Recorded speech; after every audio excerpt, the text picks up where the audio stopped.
It's Saturday here at Gen Con, and it's an annual tradition, folks. It happens every year.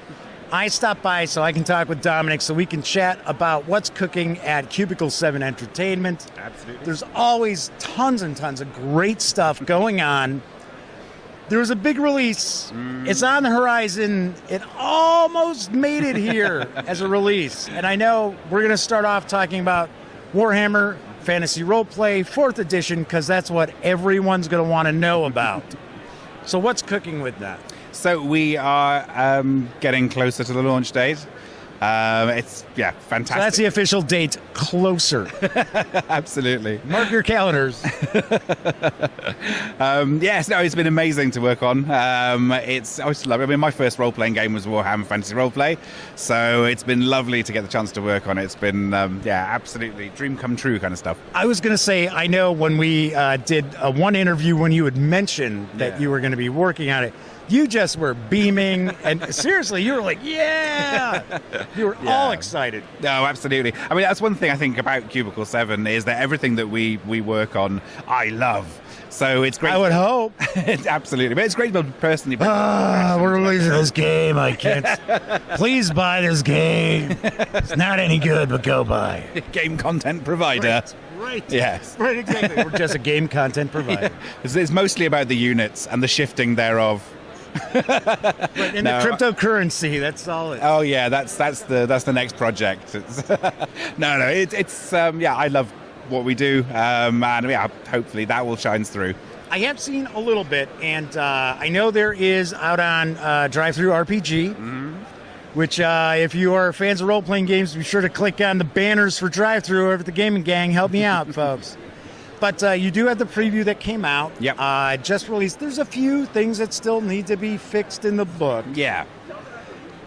And being completely honest, because that's how I am, I found it a little unusual that, I mean, granted, most of the feedback, the vast majority of feedback has been very, very positive, especially fans of first and second edition. Yes.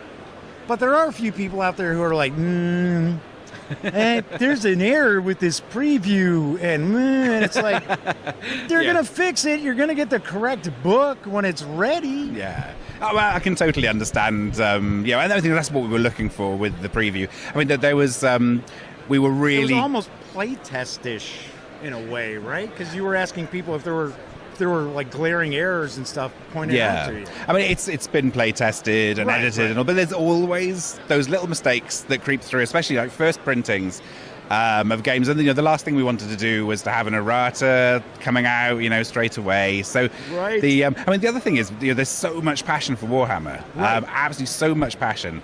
That we, there were a couple of things that we still needed to do for the final version, but we didn't want to make people wait any longer than they had to. They were so keen to see it. Right. I am going to talk a little more in depth about Warhammer Fantasy Roleplay with Graham himself in just a little bit. Yeah.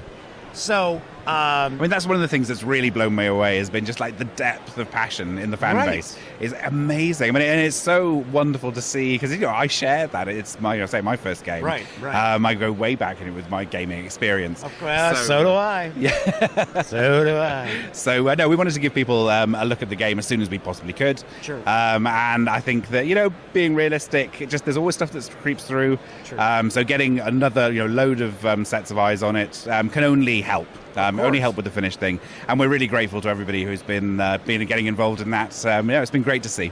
And it'll be coming out soon, folks. It really will. It'll be soon. Trust me. If Dominic could have had it here, it'd have been here. It'd be out. But similarly, know it. I wasn't going to rush it just for the sake of having it. Gen Con, it needs to be as good as it can be. So if that took a little bit of extra time, then I was that's what I was going to do. It's quality over everything else. It's like a pork chop. You don't take the pork chop out of the oven too soon because then you get worms. I understand. You can get worms in Warhammer. It's actually, there are some... So let's move along from Warhammer. Let's talk about some of the other great items you've got. So we've got, of course, a lot of people just love C7 for the Adventures in Middle-earth, as well as the One Ring. Yep. I know you have to have things cooking for both those. Yeah, so what's absolutely. going on? So for the One Ring, I think next up is Laughter of Dragons. That is an adventure book that goes with the Erebor region supplement. Right. For Adventures of Middle-earth, the Eriador region guide is the next up. You're catching up pretty quick on the Adventures in Middle-earth, because there used to be a bit of a backlog almost as far as what was coming over from the One Ring over to Adventures in Middle-earth. But there now were a lot. You're just like one release behind. It's we're sweet. catching up. I think it's a few more than that, I think, isn't it? No, I can't remember now off the top of my head. I think you guys are pretty. We're getting there, aren't we? We're getting there. Right. Yeah, definitely. I mean, there's been such people have been clamoring for the Adventures of Middle-earth stuff. So it's been really great, actually. The One Ring has also seen a big increase in interest with Adventures of Middle-earth coming out as well. So it's one thing that because I'm sure there were actually people. It happens that weren't really overly aware of the One Ring. Yeah. And then they see, oh, wow, all my friends are playing 5th edition, but it's all Tolkien. And then they're like, yeah, but I don't like 5th edition. And it's like, oh, wait a second. Hey, there's this whole other game with all that goodness with a system that maybe they're going to definitely do. Yeah. Well, I think back when the OGL came out for 5e, it was a real sort of opportunity, I think, for us. The One Ring went down really well, won loads of awards, and it's done very well for us as well. But I was always conscious of the fact that there's lots of groups out there. They play 5e. They haven't really got the time to learn a whole new rule set. Sure. So Adventures of Middle-earth was the perfect way of introducing all that great stuff that we've done for the One Ring to a fairly new audience. And we are seeing people, I think, who liked what we've done with Adventures of Middle-earth. And are now looking and seeing that there's a game that's designed from the ground up to really capture the themes and the feeling of the books. So, I think we've definitely seen people seen Adventures of Middle-earth as a gateway drug into the One Ring. Tom said that. I didn't say anything about drugs. Why doesn't everybody interview always has to throw drug reference now? Actually, there is someone every time I talk to him. It's like, oh, dude, this is like for families.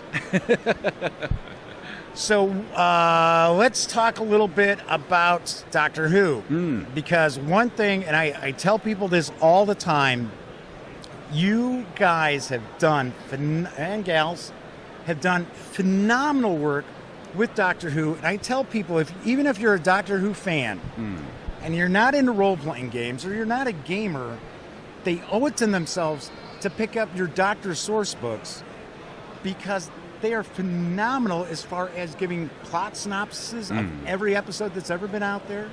If they're role players, there's options in there for actually playing those episodes.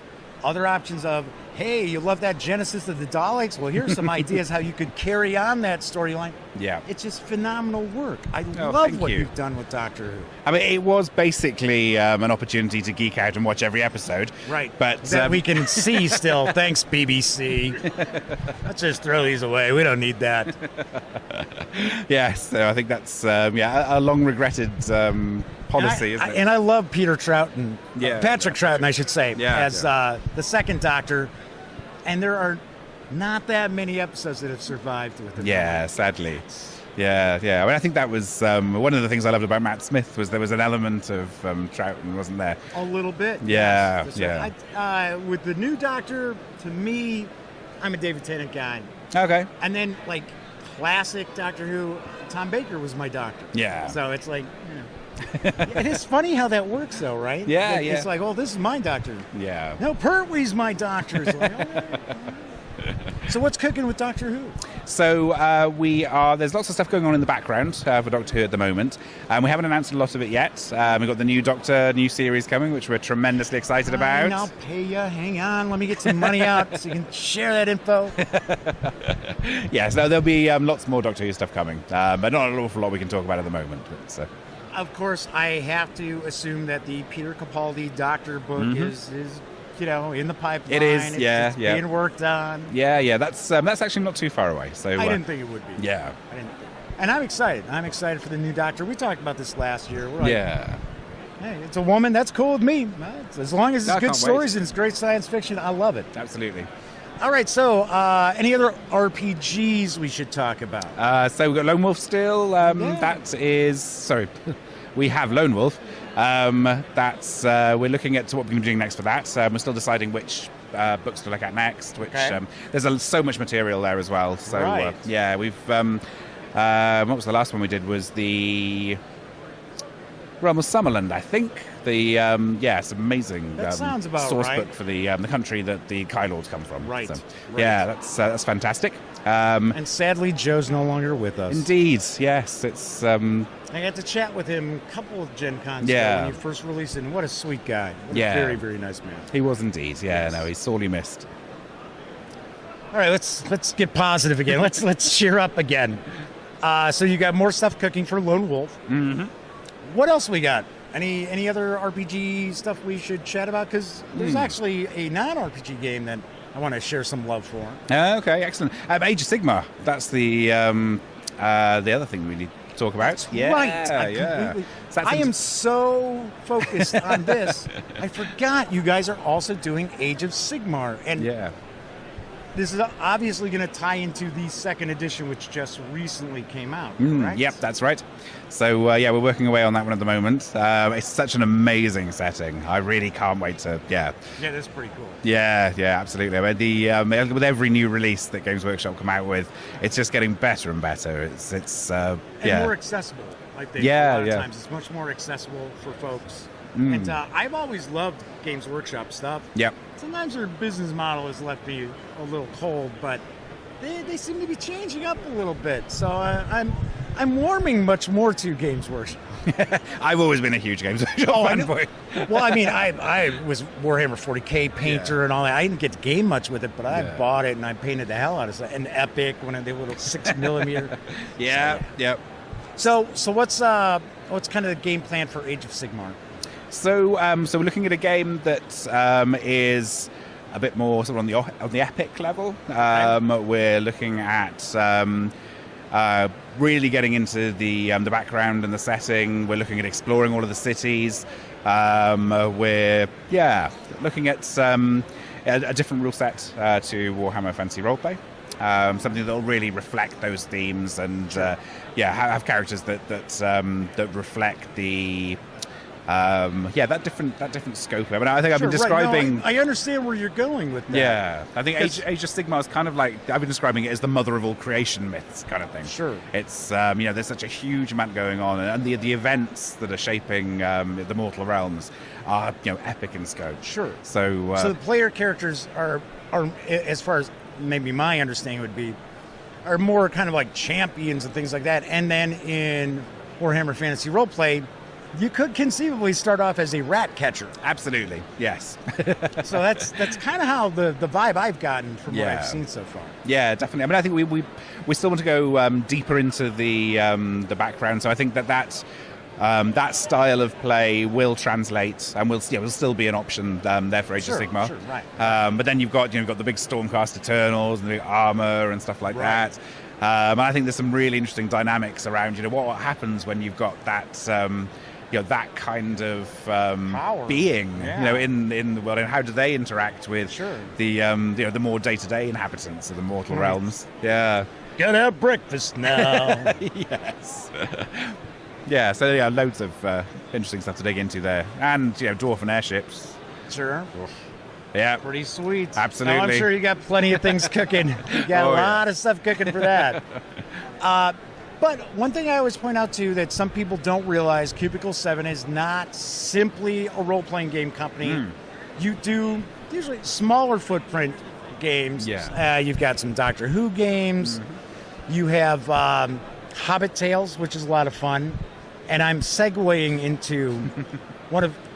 if you say Lovecraft or Cthulhu, I come running. Sometimes I'm disappointed, but I still come running. And a game that kind of maybe flew under my radar a little bit. I knew about it, but I hadn't seen it close up. Is Cthulhu Tales. Right. So let's talk a little bit about that. Yeah. Okay. So Cthulhu Tales is kind of what happens after the adventure happens, after the Call of Cthulhu scenario happens. After they lock you into the asylum. Yes. Yeah. So I mean, Cthulhu Tales, what you're trying to convince them that what you saw was real, that what happened to you actually happened to you, and that you are sane. these things were real, and you should saw that Mego brain case, I swear. Exactly. So it's a storytelling card game. You're turning over the cards that reflect the events of the adventure, or the events that happen to you. Other players are trying to interrupt and try and prove, no, you're making that up. That's insane, or whatever. Right, sure. Yeah. So it's a fun Cthulhu storytelling card game. Sweet. Very nice. Yeah. Any other titles you want to talk about, or anything you'd like to share with the audience? That's always a good our question. gaming content. Units must be shifted. Units must be moved. I always get thrown by that question. It's I don't know. It could be anything. I have some classics. There, some people just. I mean, they start making like a plea to the camera when really, that's serious. Yeah. I mean, is there something we didn't talk about, or just want to say, hey, thanks for keeping us in business? Yeah, absolutely. Well, always thanks for keeping us in business. Right. That's I think it's. I think I'm blanking completely. You can always say, well, thanks for coming by, Jeff. I mean, whatever. You can edit all this. Move those. No, I'm going all the way through. There's no editing in these. Excellent. I moved house and then flew out to Gen Con. That's right. So I've got no brain left for any kind of ancillary questioning. Because you moved to where my dad is from. You moved to Ireland. I did, yes. So pretty exciting. One of these days I'm going to get there and see it. Absolutely. I'm glad you were, and it was crazy because didn't you leave like the day after you moved to come here? Yes, yeah, I did. It was wonderful scheduling. See how much Dominic loves you guys out there? That's right. No, I wouldn't He miss didn't it. even get to unpack stuff in his house. And here he is. Well, Dominic, as always, it is great to see you. Good to see you too. There's always stuff cooking at C7. Absolutely. Love catching up. Yeah, me too. Have a great Good to con. see you. Yeah, you too.